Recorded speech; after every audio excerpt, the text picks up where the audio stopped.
Para sa ating balita, teroristang grupo na Hamas lalong lumakas. At ang napaslang na leader nito na si Yahya Sinwar may kapalit na Russia. May offer kay Netanyahu. Ano kaya yon?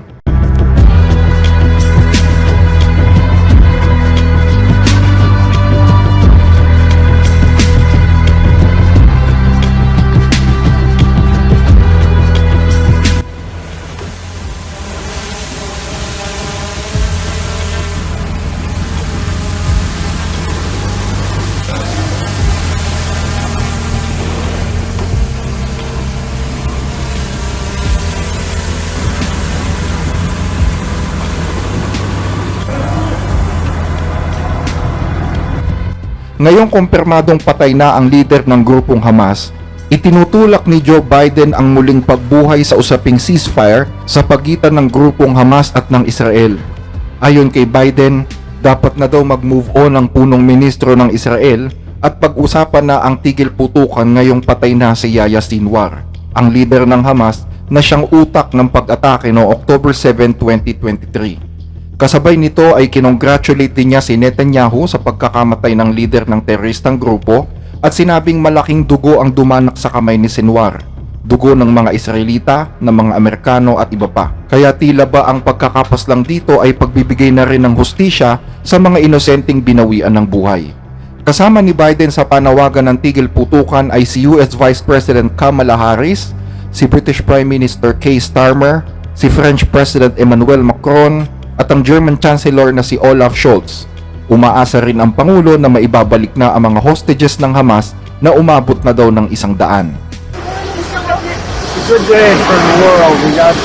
I'm told these Netanyahu to congratulate him getting Sinwar. He had a lot of blood in his hands.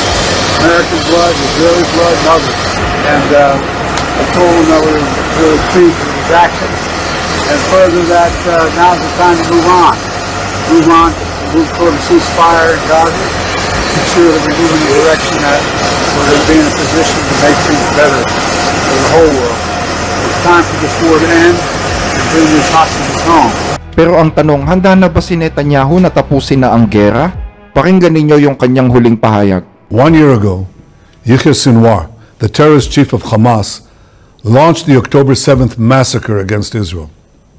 It was the bloodiest attack on the Jewish people since the Holocaust. It was the worst attack on the Jewish state since the founding of Israel. Sinwar's terrorists murdered in cold blood 1,200 people. That's elderly people, Holocaust survivors, children. They brutally raped women. They beheaded men. They burned babies alive. And they took some 250 men, 251 women, men, and children hostage to the dungeons of Gaza. Today, the mastermind of this day of sheer evil is no more. Yahya Sinwar is dead. He was killed in Rafah by the brave soldiers of the Israel Defense Forces. While this is not the end of the war in Gaza, it's the beginning of the end. To the people of Gaza, I have a simple message. This war can end tomorrow. It can end if Hamas lays down its arms and returns our hostages. Hamas is holding 101 hostages in Gaza, who are citizens of 23 countries, citizens of Israel, but citizens of many other countries. Israel is committed to doing everything in our power to bring all of them home. And Israel will guarantee the safety of all those who return our hostages. But to those who would harm our hostages, I have another message. Israel will hunt you down and bring you to justice. So ibig sabihin hindi pa tapos. Umpisa pa lang ng katapusan ang sabi ni Netanyahu. At talagang hindi pa po tapos yan dahil ang sabi ng tanggapan ng Iranian Foreign Ministry, ang sabi nila undoubtedly, the physical elimination of fighters on the path of dignity and human honor will not undermine the school and path of resistance. Sa Tagalog, walang duda na ang pisikal na paglisan ng mga mandirigma tungo sa landas ng dignidad at karangalan ng tao ay hindi makakapinsala sa paaralan at landas ng pakikipaglaban. So ibig niyang sabihin dito, hindi porke namatay si Sinwar, tapos na yung laban. At ang sabi ng Strategic Council on Foreign Relations ng Iran, katulad ng pag-usbong ng mga lider na ito mula sa mga aping mamamayan ng Palestina at Lebanon, tiyak na may mga papalit sa kanilang lugar at ang kilusang ito ay magpapatuloy. Sabay kinote niya yung isang teksto sa Quran na ang sabi, "In the name of Allah, the Merciful, among the believers are men true to what they promised Allah. Some have fulfilled their vow, others await their chance, and they have not changed in the least." Yan po ay ayon sa Surah Al-Ahzab number 23. Ibig sabihin, sa gitna ng mga mananampalataya ay may mga lalaking tapat sa kanilang ipinangako sa Allah. Ang ilan ay nagtupad na ng kanilang pangako at ang iba naman ay naghihintay ng kanilang pagkakataon at hindi sila nagbago sa kahit kaunti. Ayon naman sa presidente ng Iran na si Masoud Pezeshkian, the enemy should be aware that the martyrdom of commanders, heroes, and leaders will not create any disruption in the resistance of the Islamic Ummah against oppression and occupation. Dapat malaman ng kaaway na ang pagkamatay ng mga komendante, bayani at leader ay hindi magdudulot ng anumang kaguluhan sa paglaban ng Islamic Ummah laban sa pang-aapi ng okupasyon. Samantala, ayon naman sa isa pang leader ng Hamas, it seems that Israel believes that killing our leaders means the end of our movement and the struggle of the Palestinian people. They can believe what they want, and this is not the first time that they said that. We believe that our destiny is one of the two good things, either victory or martyrdom. Yan po ang pahayag ni Dr. Bassem Naim, isa sa mga leader ng grupong Hamas. Sa Tagalog ang sabi niya, sa tingin ng Israel, ang pagpatay sa aming mga leader ay nangangahulugan ng katapusan ng aming kilusan at pakikibaka ng mga tao ng Palestina. Pwede nilang paniwalaan ang gusto nila at hindi ito ang unang pagkakataon na sinabi nila ito. Naniniwala kami ng aming kapalaran ay isa sa dalawang mabuting bagay lamang, ang magtagumpay o ang mamatay bilang martir. At tungkol naman sa mga hostages, sinabi naman ni Khalil Al-Yaya, Deputy Gaza Hamas Chief at Chief Negotiator ng grupo, na hindi makakawala ang mga hostages hanggat hindi inihihinto ng Israel ang agresyon nito laban sa Palestina. ننعى القائد الكبير الأخ المجاهد الشهيد يحيى السنوار أبو إبراهيم رئيس المكتب السياسي لحركة المقاومة الإسلامية حماس وقائد معركة طوفان الأقصى الذي ارتقى بطلا شهيدا مقبلا غير مدبر ممتشقا سلاحه مشتبكا ومواجها لجيش الاحتلال حتى آخر لحظة من لحظات حياته في مقدمة الصفوف يتنقل بين المواقع القتالية صامدا مرابطا ثابتا على أرض غزة العزة. إن هؤلاء الأسرى لن يعودوا لكم إلا بوقف العدوان على شعبنا في غزة والانسحاب الكامل منها وخروج أسرانا الأبطال من سجون الاحتلال وإننا ماضون في نهج حماس. So dito mga kababayan, makikita natin na walang plano ang grupong Hamas na ihinto ang laban. Wala silang planong ibalik ang mga hostage na malamang ay patay na rin ang iba. So ang tanong, sino naman ang papalit kay Sinwar para ipagpatuloy ang layunin ng Hamas? Actually, meron pong ilang mga leader na napipisil na pumalit sa kanya. Isa-isahin po natin. Number 1 is si Khalil Al-Haya. Si Khalil Al-Haya ay isa sa mga pangunahing negosyador ng Hamas at naging mahalaga ang kanyang papel sa mga usaping tigil putukan na naganap sa Cairo at sa Doha noong nakaraang tag-init. Isa siya sa mga tititingnan bilang pangunahing kandidato para pumalit kay Sinwar. Bilang dating malapit na tauhan ni Sinwar, ang kanyang pag-angat sa pamumuno ay maaaring magtulak sa Hamas patungo sa isang mas diplomatikong estratehiya ayon sa mga analyst. Sa katunayan, noong tagsibol, iminungkahi ni Al-Haya ang tigil putukan kung pahihintulutan ng Israel ang pagtatatag ng isang estadong Palestino sa Gaza at sa West Bank, kung saan ang Jerusalem ang magiging capital city nito. Pero mariin itong tinanggihan ni Prime Minister Benjamin Netanyahu ng Israel. Number 2 sa mga pinamimilian ay si Mohammed Sinwar.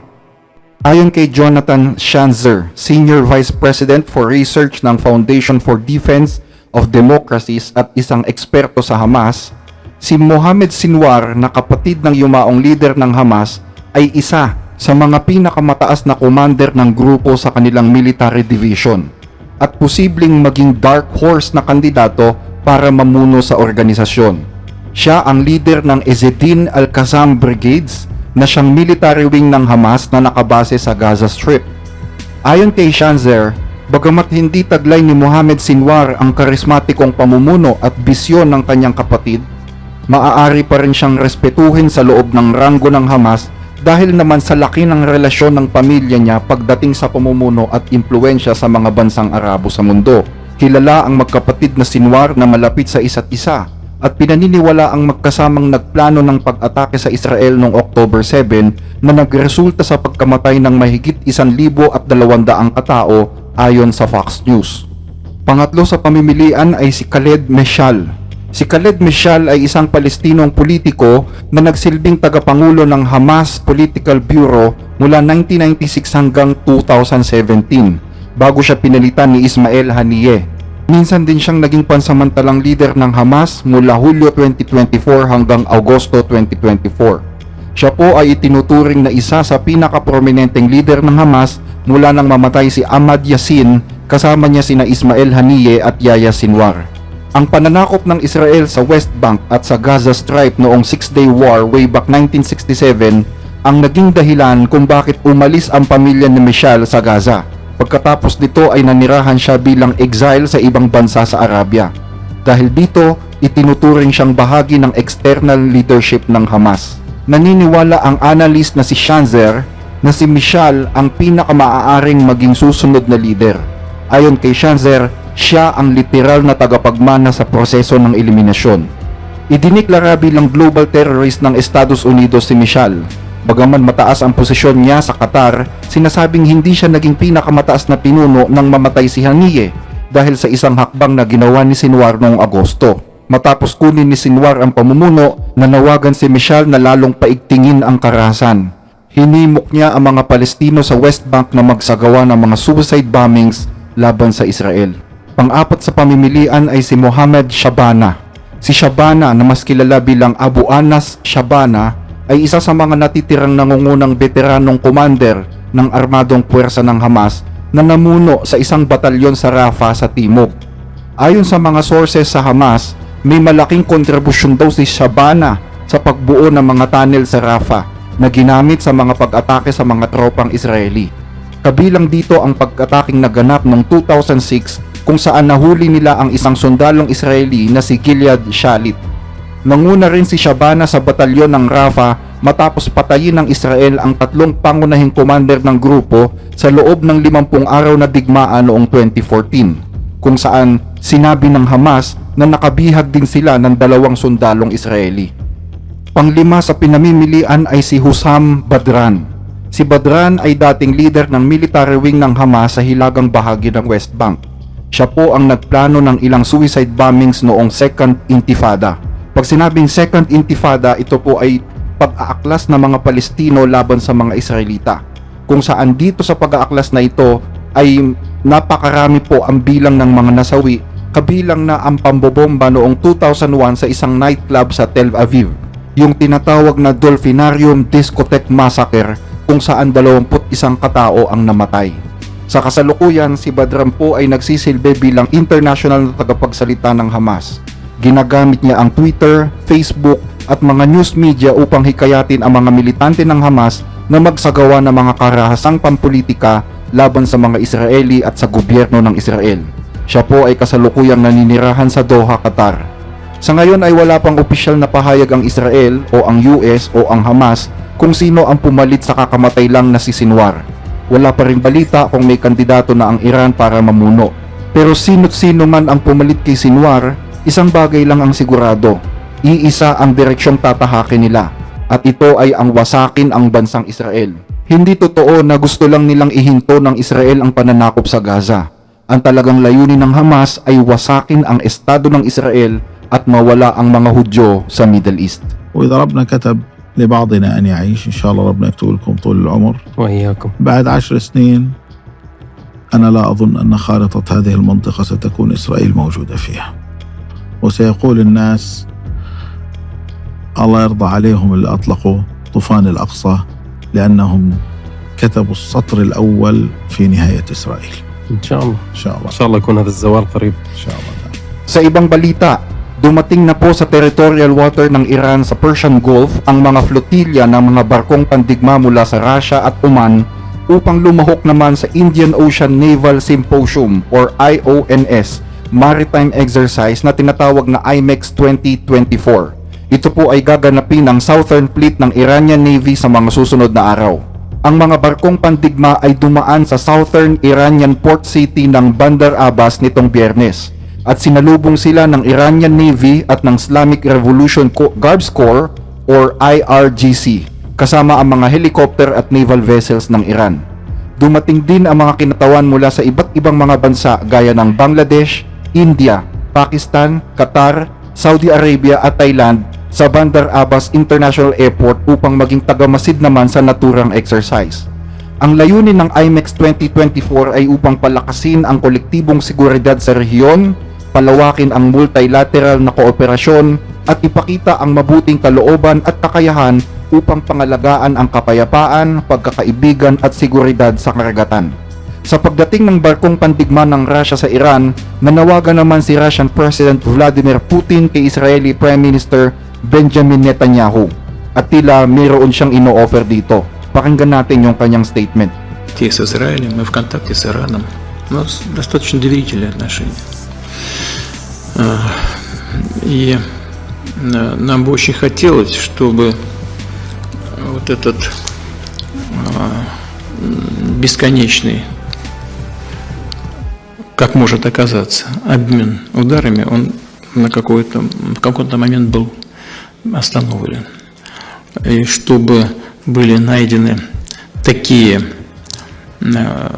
способы развязки ситуации, которые удовлетворили бы как одну, так и другую сторону. Но это всегда ответ на этот вопрос всегда лежит на пути поиска компромиссов. Возможно они в данной ситуации или нет? Я думаю, что да.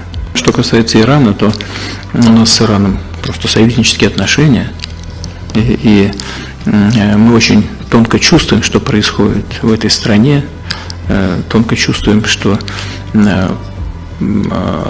происходит в различных сферах.